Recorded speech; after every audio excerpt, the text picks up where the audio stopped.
2026 FIFA বিশ্বকাপের সেমিফাইনালের high voltage ম্যাচে ইংল্যান্ডের বিরুদ্ধে আর্জেন্টিনার আক্রমণ ভাগে মাঠে নামছে যে তিন মহাতারকা। ফুটবল বিশ্বের সবচেয়ে প্রাচীন, সবচেয়ে হাই ভোল্টেজ আর রক্ত গরম করার রাইভালরি এবার এসে দাঁড়িয়েছে 2026 ফিফা বিশ্বকাপের সেমিফাইনালের মেগা মঞ্চে। ফুটবল দুনিয়া স্তব্ধ করে দিয়ে শেষ চারের মহাযুদ্ধে মুখোমুখি হতে যাচ্ছে দুই চিরপ্রতিদ্বন্দ্বী আর্জেন্টিনা এবং ইংল্যান্ড। আর্জেন্টাইন ভক্তদের মাথায় গুরু পাক খাচ্ছে এই মহা গুরুত্বপূর্ণ ম্যাচে আক্রমণ ভাগে সামলাতে মাঠে নামছে কোন তিনজন মহাতারকা। আর্জেন্টিনা শিবিরের কোচ লিওনেল স্কালোনির সেই ইংল্যান্ড বদের ফর্মুলা কি হতে যাচ্ছে? থ্রি লায়ন্সদের রক্ষণ ভাগকে এক নিমিষে গুড়িয়ে দিয়ে সেমিফাইনালের টিকিট কনফার্ম করতে আর্জেন্টিনার আক্রমণ ভাগে নামছেন বিশ্ব ফুটবলের তিনজন মহাতারকা, যার মধ্যে একজন তো নিজের ক্যারিয়ারের শেষ বিশ্বকাপকে অমর করতে ডাই মিশনে নামছেন, কিন্তু বাকি দুজন কারা? হ্যারি কেন এবং ডেক্লান রাইসদের আটকাতে স্কালোনি কোন তিন জল্লাদকে দিয়ে সাজিয়েছেন তার ফ্রন্ট লাইন? কিভাবে এই তিন ট্রাইফ্যাক্টা বা ত্রিমূর্তি ইংল্যান্ডের হেক্সা বা ট্রফি জয় স্বপ্নকে ধূলিসাৎ করে দিতে পারে, তাহলে দেখতে থাকুন। তাহলে শুরু করা যাক সেই প্রথম এবং প্রধান নামটিকে দিয়ে, যাকে ছাড়া আর্জেন্টিনার আক্রমণ ভাগের অস্তিত্বই কল্পনা করা যায় না। তিনি আর কেউ নন, দলের প্রধান অধিনায়ক, ফুটবল রাজপুত্র লিওনেল মেসি। 39 বছর বয়সেও এসেও এই বিশ্বকাপে মেসির পারফরমেন্স প্রমাণ করছে যে তার ধার একটুও কমেনি। ইংল্যান্ডের বিপক্ষে সেমিফাইনালে মেসি কেবল রাইট উইঙ্গার বা ফরওয়ার্ড হিসাবে খেলবেন না, বরং তিনি থাকবেন স্কালোনির মূল প্লে মেকার বা ফ্রি রোলে।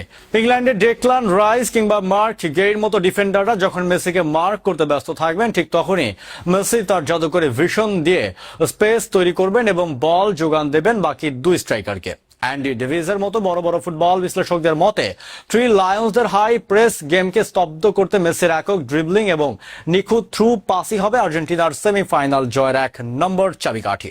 মেসির জাদুকরী পাসগুলোকে গোলে রূপান্তর করার জন্য আর্জেন্টিনার আক্রমণ ভাগের 2 নম্বরে থ্রি লায়ন্সদের জন্য মৃত্যুদূত হয়ে দাঁড়িয়ে আছেন the spider Julian Alvarez. Quarter ফাইনালে সুইজারল্যান্ডের অত্যন্ত কঠিন ও জমাট রক্ষণ ভাগের বিরুদ্ধে দুর্দান্ত এবং জয়সূচক গোল করে এই মুহূর্তে ক্যারিয়ারের সেরা ফর্মে আছেন আলভারেজ। কেন স্ক্যালোনির একাদশে আলভারেজ এত গুরুত্বপূর্ণ? তার যুক্তিপূর্ণ ব্যাখ্যা হলো আলভারেজের ওয়ার্ক রেট। তিনি শুধু বক্সে বলের জন্য অপেক্ষা করেন না, বরং প্রতিপক্ষের ডিফেন্ডারদের ওপর প্রথম ডিফেন্স লাইন তৈরি করেন। ইংল্যান্ডের ডিফেন্ডাররা যখন ব্যাক পাস বা বিল্ড আপ করতে যাবে, তখন আলভারেজের এই ক্ষিপ্র প্রেসিং জোন স্টেশনদের ভুল করতে বাধ্য করবে। মেসির মস্তিষ্ক আর আলভারেজের চিতা বাঘের মতো গতি, এই দুইয়ের কম্বিনেশনই মূলত ছিন্ন ভিন্ন হবে সাউথ গেটের রক্ষণ ব্যাজ। এবার আসা যাক সবচেয়ে রহস্যময় এবং কৌশলগত পজিশনটিতে।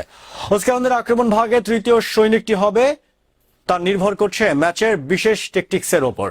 এখানে লড়াইটা মূলত দুই মহাতারকা লাউতারো মার্তিনেজ এবং নিকোলাস গঞ্জালেসের মধ্যে।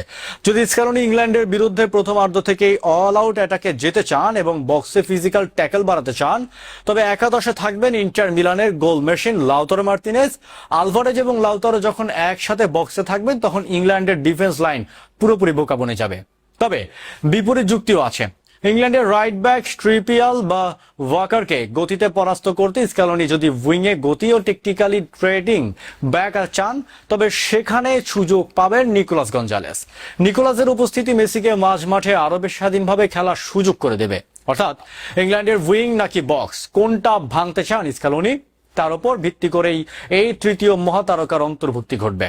মেসি, আলভারেজ এবং লাউতারো অথবা নিকোলাস গঞ্জালেস। আর্জেন্টিনার এই ত্রিমুখী আক্রমণ ভাগ কিন্তু যে কোনো বিশ্বসেরা ডিফেন্সকে খড়কুটোর মতো উড়িয়ে দেওয়ার ক্ষমতা রাখে।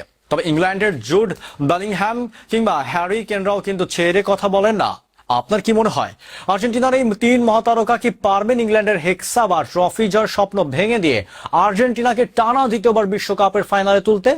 আর্জেন্টিনার আক্রমণ ভাগের তৃতীয় পজিশনে লাউতারো নাকি নিকোলাস, কাকে খেলানো উচিত বলে আপনি মনে করেন? আজ রাতের এই মেগা সেমিফাইনালের স্কোর লাইন কত হতে পারে? ঝটপট কমেন্ট বক্সে জানান। দেখা হচ্ছে পরের ভিডিওতে খুব শীঘ্রই। ধন্যবাদ।